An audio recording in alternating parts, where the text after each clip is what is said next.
Thank you, Madam Speaker. I rise tonight in adjournment proceedings to pursue a question I'd asked on March 28th, which was the night before we were expecting, or actually I was asking the question in question period, 2 o'clock in the afternoon, the day before we were expecting the emissions reduction plan from the federal government. And what my question was to ask the minister what we were to make of the fact that there'd be an announcement on March 29th, and knowing that by April 4th there would be a new IPCC report that could well make the emissions reduction plan outdated and requiring immediate overhaul.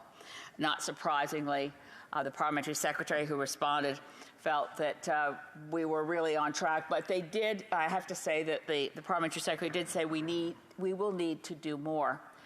What I'm going to do with the 3 minutes I have remaining in my opening statement for tonight's adjournment proceedings is be brutally honest about the science and where we stand. And there's no sugarcoating this. It's not easy. I don't say these things because I want people to be afraid or because I want people to despair, but I desperately want people to wake up, particularly the people who have the power to make the decisions over whether my grandchildren and children survive on a livable, habitable planet or endure unthinkable deprivations from climate breakdown.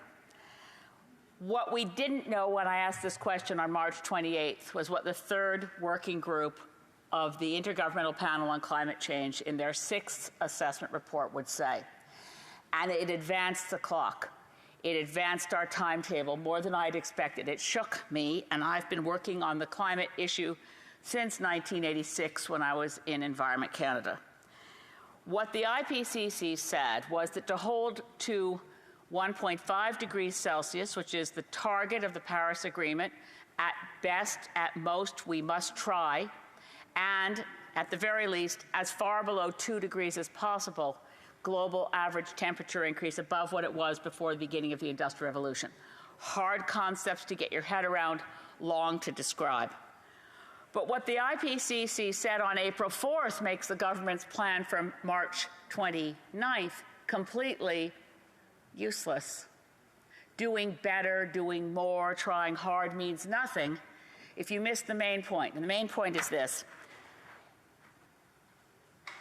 The IPCC now says that we must ensure that between 2020 and at the latest before 2025, all around the world we must ensure that we stop addition and start subtraction. It's really math, it's a carbon budget. We can't go up anymore, we must peak and go down rapidly, such that by 2030, globally we're emitting about half of the greenhouse gases that we did in 2010, or else. Now this is the part that gets hard. If we don't do that, we run the risk of hitting tipping points in the atmosphere that we can't predict, but which could lead to unstoppable, self-accelerating global warming. At the very least, we can look at what's happening right now to us, including here in Ottawa, with a very dangerous storm that killed 11 people that people didn't see coming. That's at 1.1 degrees Celsius global average temperature increase. The heat dome in British Columbia that killed 600 people in 4 days, that was at 1.1 degree. Wildfires, floods, we see what's happening at 1.1 degree global average temperature increase.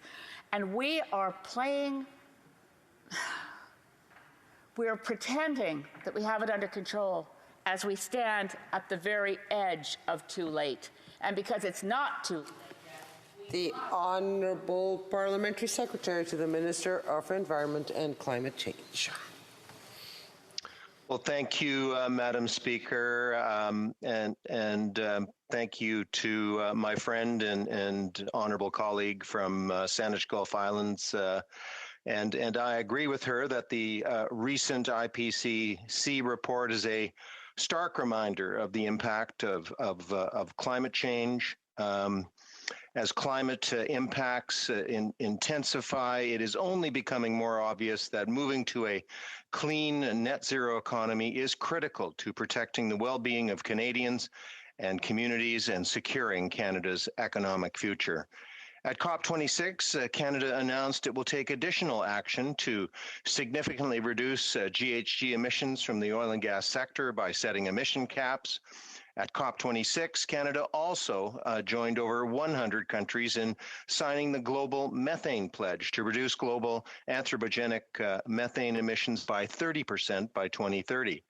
Canada will lead the way on oil and gas methane by going beyond our current target of 40 to 45% reduction by 2025 to reduce emissions by 75% by 2030.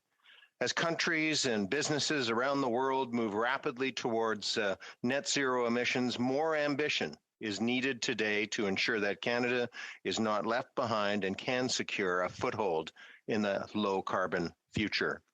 In 2021, as the honourable member knows, the Canadian Net Zero Emissions Accountability Act became law.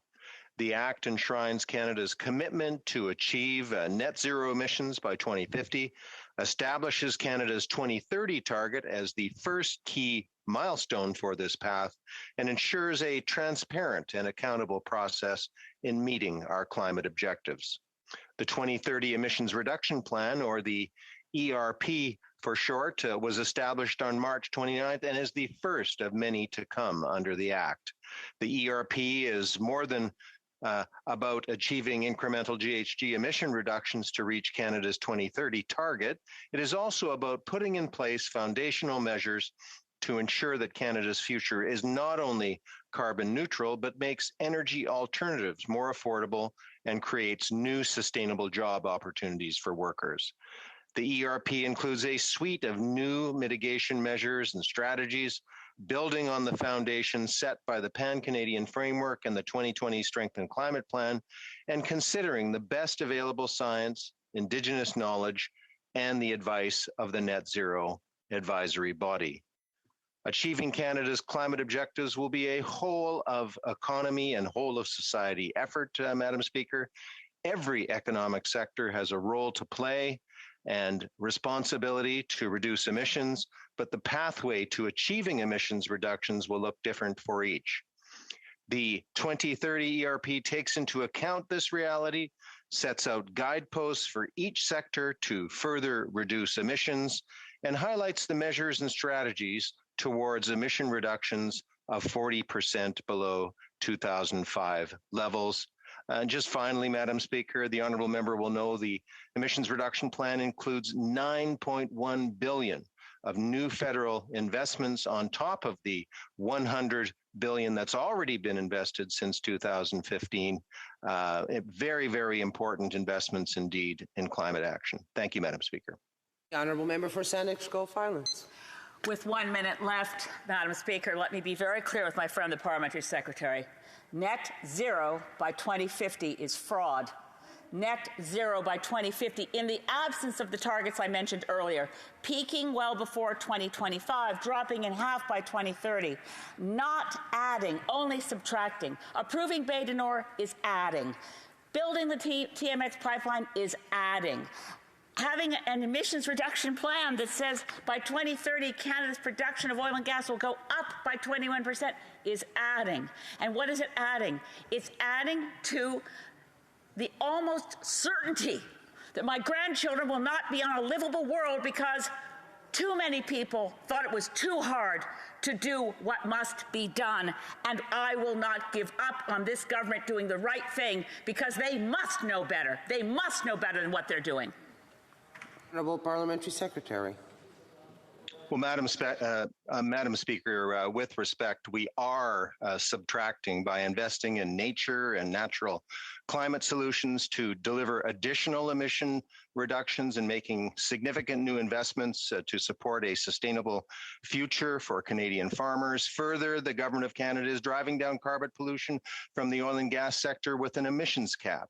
And following consultations, the cap will be designed to lower emissions at a pace and scale needed to achieve net zero by 2050 and put Canada in a position to achieve Canada's climate goals and seize new economic opportunities. Thank you, Madam Speaker.